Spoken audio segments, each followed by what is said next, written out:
Hi everyone. तो आज अपन इस लेक्चर में बेसिक मैथमेटिक्स स्टार्ट करेंगे। लेक्चर में सबसे पहले अपन स्लोप के बारे में थोड़ा बहुत डिस्कस करेंगे एंड देन हम डिफरेंशिएशन की तरफ शिफ्ट हो जाएंगे। ठीक है, तो सबसे पहले स्लोप को डिस्कस करना स्टार्ट करते हैं। अब स्लोप हमें एग्जैक्टली बताता क्या है ना। स्लोप हमें आइडिया देता है about steepness of the line.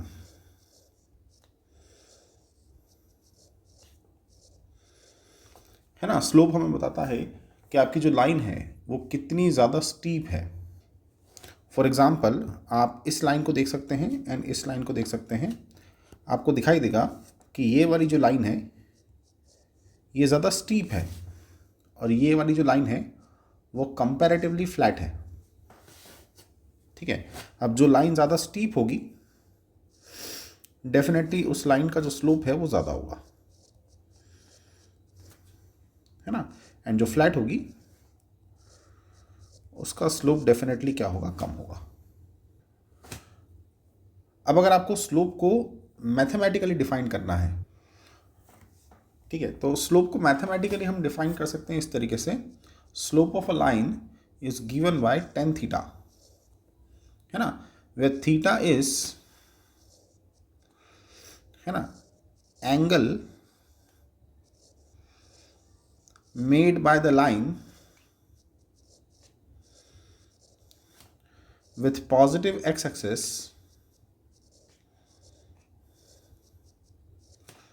okay measured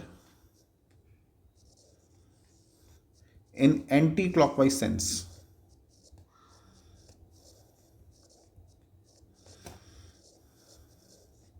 ठीक है, हम किसी भी लाइन के स्लोप को कुछ इस तरीके से डिफाइन कर सकते हैं।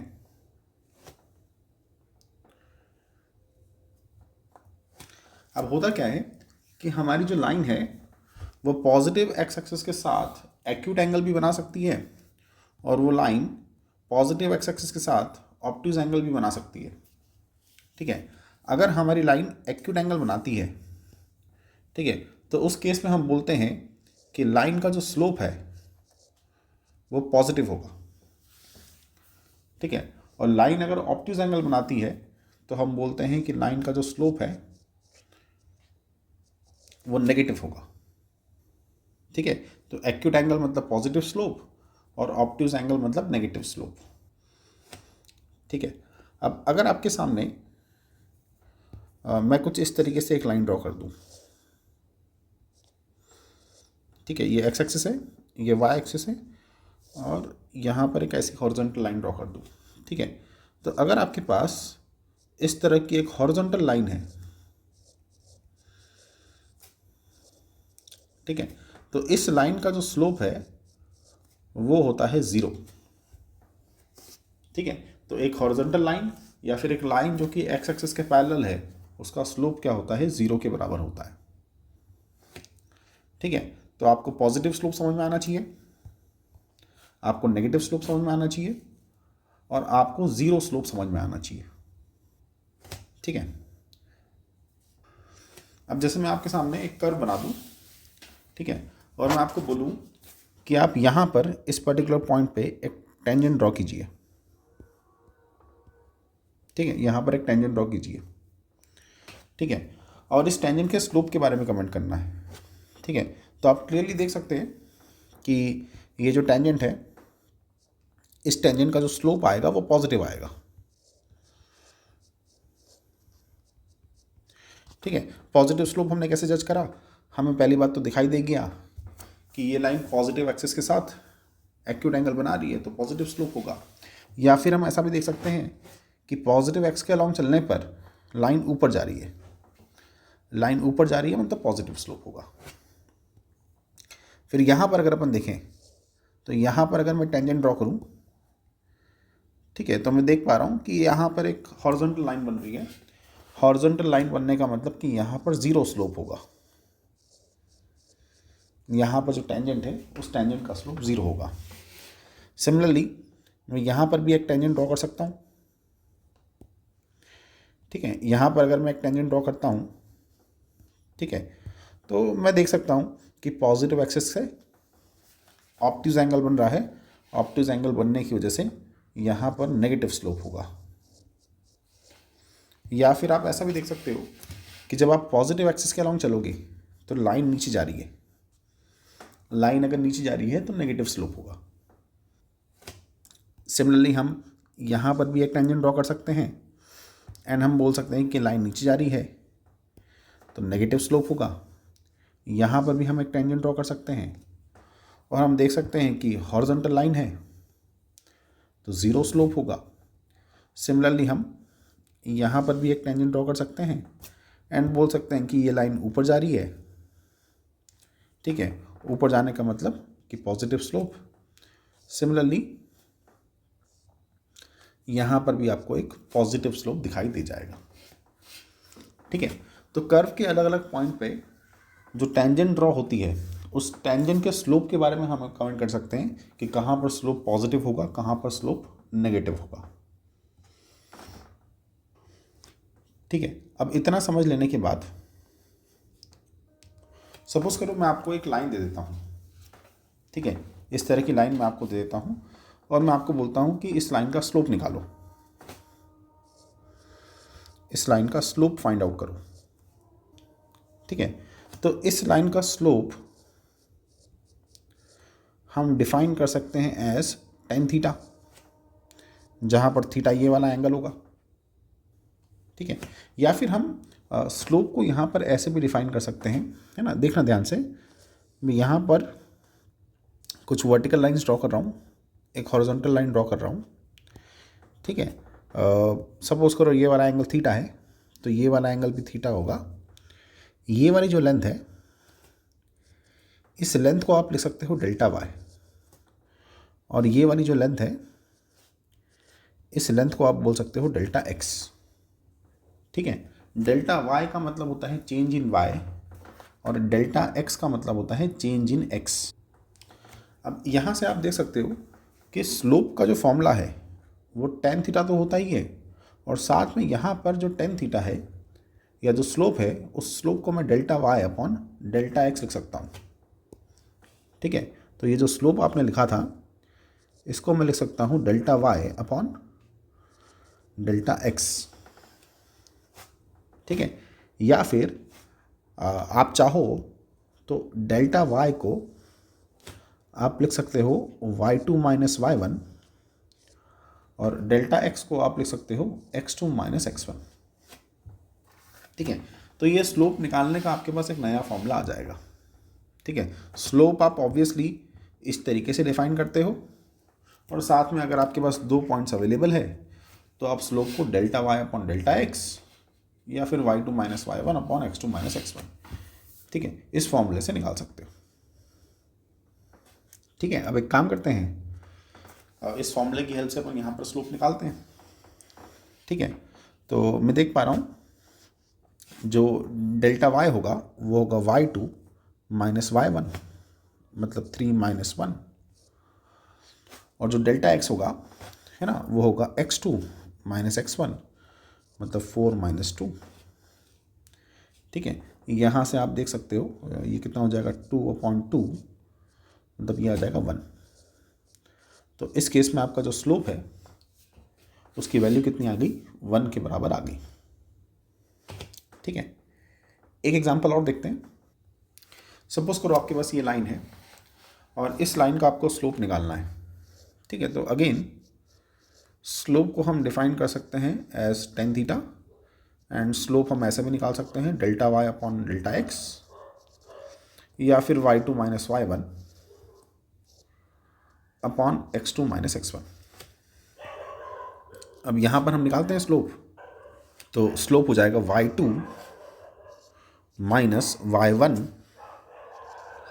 अपॉन x2 माइनस x1, ठीक है। तो यहाँ से स्लोप कितना आ जाएगा माइनस का 3/2। तो इस लाइन का जो स्लोप है वो माइनस का 3/2 है। एंड आप देख भी सकते हो कि लाइन नीचे जा रही थी तो इसका स्लोप नेगेटिव आना चाहिए था, एंड कैलकुलेशन भी सजेस्ट कर रहा है कि इस लाइन के पास एक नेगेटिव स्लोप है। चलो, तो अब सिंस हमने स्लोप के बारे में कुछ बेसिक बेसिक बातें कर ली, तो अब हम आगे डिफरेंशिएशन की तरफ बढ़ सकते हैं। ठीक है, तो पहले बिल्कुल बेसिक से कुछ चीज़ें डिफाइन कर लेते हैं, फिर हम डिफरेंशिएशन के फॉर्मूलेस पे आएंगे। सो डिफरेंशिएशन समझने के लिए हमें ये समझ में आना चाहिए कि डेल्टा एक्स का मतलब क्या है ना। डेल्टा एक्स का मतलब होता है चेंज इन एक्स, या फिर डेल्टा एक्स का मतलब होता है x2 माइनस x1। ठीक है, और डेल्टा वाई का मतलब होता है चेंज इन वाई, या फिर y2 माइनस y1।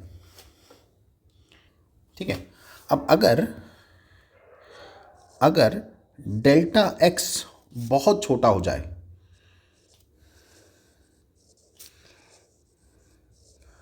अगर डेल्टा एक्स बहुत छोटा हो जाए तो उस डेल्टा एक्स को, है ना, लिखते हैं हम डी एक्स।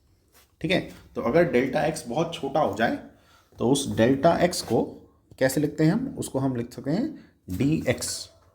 ठीक है, तो डी एक्स का मतलब क्या होगा, डी एक्स का मतलब होगा स्मॉल चेंज इन एक्स। ठीक है, डी एक्स का मतलब होगा small change in x. Similarly अगर डेल्टा वाई बहुत छोटा है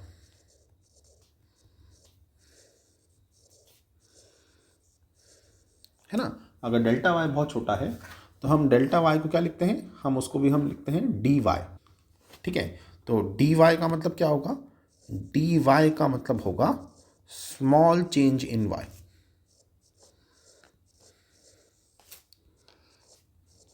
ठीक है, डी वाई का मतलब होगा स्मॉल चेंज इन वाई। ठीक है, अब जैसे अगर हमें किसी फंक्शन को डिफरेंशिएट करना है, ठीक है, तो डिफरेंशिएशन को मैथमेटिकली ऐसा लिखा जाता है, डिफरेंशिएशन को मैथमेटिकली लिखा जाता है ऐसे, D Y upon D X. ठीक है, तो ये है डिफरेंशिएशन का नोटेशन। ठीक है, अब इसको पढ़ते क्या है, इसको हम पढ़ते हैं डिफरेंशिएशन ऑफ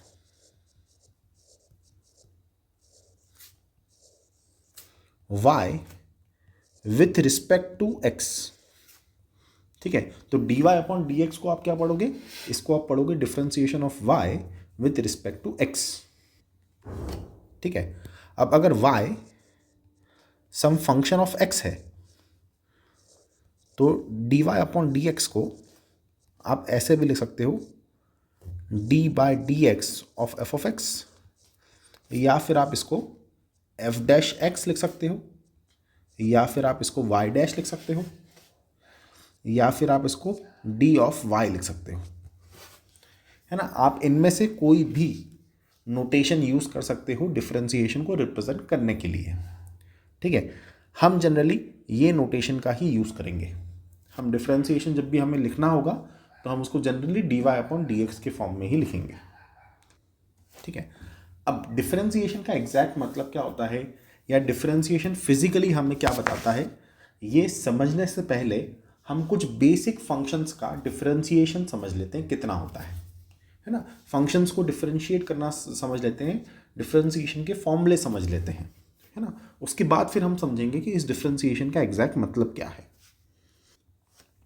ठीक है, तो सबसे पहला रूल आपको ये समझना है कि अगर आपके पास कोई कांस्टेंट फंक्शन है, ठीक है, तो कांस्टेंट फंक्शन का डिफरेंशिएशन जीरो होता है। ठीक है, तो किसी भी कांस्टेंट फंक्शन का डिफरेंशिएशन कितना होता है, जीरो के बराबर होता है ना। मतलब जैसे 5 एक कांस्टेंट वैल्यू है, तो इसका डिफरेंशिएशन क्या होगा, जीरो होगा। अब जैसे पाई है ना, पाई भी एक फिक्स वैल्यू को रिप्रेजेंट करता है 3.14।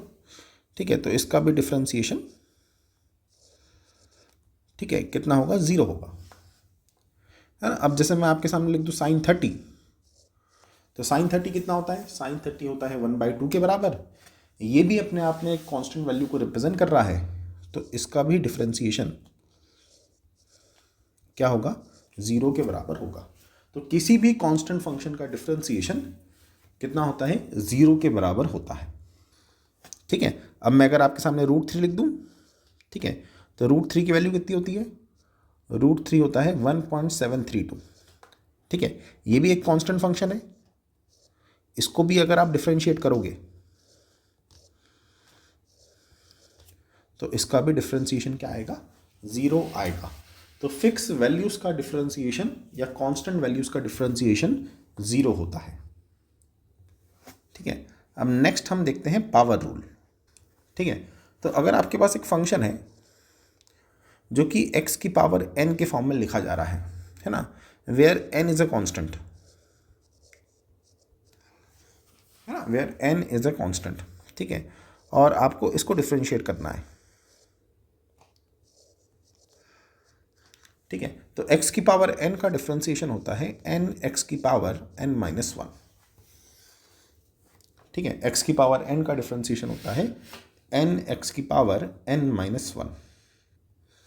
ठीक है, अब जैसे मैं आपके सामने x की पावर 3 ले लूँ और मैं बोलूँ कि इसको डिफ्रेंशिएट करो, तो इसका डिफ्रेंशिएशन होगा 3x की पावर 3 माइनस 1, मतलब ये हो जाएगा 3x स्क्वायर। ठीक है, अगर मैं आपको बोलूँ x स्क्वायर को डिफ्रेंशिएट करो, ठीक है, तो ये हो जाएगा 2x की पावर 2 माइनस 1, मतलब 2x, है ना, ये हो जाएगा इसका डिफ्रेंशिएशन। ठीक है, अगर मैं आपके सामने x की पावर 4 बोल दूँ, x की पावर 5 बोल दूँ और इनको डिफ्रेंशिएट करने का बोलूँ, तो ये हो जाएगा 4x की पावर 4 माइनस 1। ठीक है, इसका डिफ्रेंशिएशन हो जाएगा 5x की पावर 5 माइनस 1। ठीक है, अगर मैं आपको बोल दूं कि x को डिफ्रेंशिएट करो, ठीक है, तो आप इस x को लिख सकते हो x की पावर 1। अब मुझे इसको अगर डिफ्रेंशिएट करना है तो इसका डिफ्रेंशिएशन होगा 1x की पावर 1 माइनस 1, मतलब ये हो जाएगा 1x की पावर 0। ठीक है, और x की पावर 0 कितना होता है, x की पावर 0 होता है 1 के बराबर, तो फाइनल आंसर आ जाएगा 1। ठीक है, सिमिलरली अगर मैं आपको बोलूं कि 1/x को डिफ्रेंशिएट करो, ठीक है, तो आप 1/x को लिख सकते हो x की पावर -1। अब इसको अगर आप डिफ्रेंशिएट करोगे तो इसका डिफ्रेंशिएशन होगा n x की पावर n-1, मतलब माइनस का x की पावर -2। ठीक है, सिमिलरली अगर मैं बोलूं कि 1/x स्क्वायर को डिफ्रेंशिएट करो, ठीक है, तो इसका मतलब होता है कि x की पावर -2 को डिफ्रेंशिएट करने का बोल रहे हैं वो। ठीक है, अब x की पावर -2 का डिफ्रेंशिएशन होगा n x की पावर n-1। ठीक है, तो -2 x की पावर -2 -1। ठीक है, ये हो जाएगा डिफ्रेंशिएशन। सिमिलरली अगर मैं आपको बोलूं कि 1/x³ को डिफ्रेंशिएट करो, ठीक है, तो आप इसको लिख सकते हो x की पावर -3। ठीक है, अब x की पावर -3 को अगर डिफ्रेंशिएट करना है तो इसकी वैल्यू होगी n x की पावर n-1। ठीक है, फिर मैं अगर आपको बोल दूं कि नहीं √x को डिफ्रेंशिएट करो, ठीक है, तो √x का मतलब होता है x की पावर 1/2। अब इसको अगर आप डिफ्रेंशिएट करते हो तो इसका डिफ्रेंशिएशन होगा n x की पावर n-1। ठीक है, सिमिलरली अगर मैं आपको बोलता हूं कि √x को डिफ्रेंशिएट करो, तो √x का मतलब होता है x की पावर 1/3। अब इसको अगर आप डिफ्रेंशिएट करोगे तो डिफ्रेंशिएशन होगा n x की पावर n-1। ठीक है, तो आपको तो कुल मिला के ये समझ में आना चाहिए कि अगर आपके पास इस तरह का फंक्शन है x की पावर n, तो उसका डिफ्रेंशिएशन होता है n x की पावर n-1। n जो है वो पॉजिटिव नंबर हो सकता है, ठीक है, n जो है वो नेगेटिव नंबर हो सकता है, ठीक है, n जो है वो इंटीजर हो सकता है, n जो है फ्रैक्शन हो सकता है, कुछ भी हो सकता है, बस कांस्टेंट होना चाहिए n। ठीक है। अब नेक्स्ट है कांस्टेंट मल्टीपल रूल। तो जैसे अपने पास एक फंक्शन है u, ठीक है, इस फंक्शन के अंदर एक कांस्टेंट को मैंने मल्टीप्लाई कर दिया और मैं इसको डिफरेंशिएट करना चाहता हूँ। ठीक है, तो अगर मल्टीप्लिकेशन में एक कांस्टेंट आ रहा है तो उस कांस्टेंट को डिफरेंशिएशन के बाहर निकाला जा सकता है। ठीक है, तो मल्टीप्लिकेशन में अगर एक कांस्टेंट आ रहा है तो उस कांस्टेंट को डिफरेंशिएशन के बाहर निकाला जा सकता है। इसका मतलब differentiation of c into you हो जाएगा c times differentiation of u, है ना। बेसिकली वो जो कांस्टेंट है वो बाहर आ जाएगा। ठीक है, कुछ एग्जांपल देखते हैं अपन। जैसे मान लो कि मैंने आपके सामने दे दिया 4x³ और मैंने बोला इसको डिफरेंशिएट करो। ठीक है, तो ये कांस्टेंट मल्टीप्लिकेशन में लिखा हुआ है, ये डिफरेंशिएशन के बाहर आ जाएगा, तो 4 बाहर आ गया, बचा d/dx ऑफ x³। ठीक है, बचा d/dx ऑफ x³। ठीक है, अब 4 को लिखे रहने दो, x³ को डिफरेंशिएट कर सकते हो। x³ का डिफरेंशिएशन होगा n x की पावर n-1।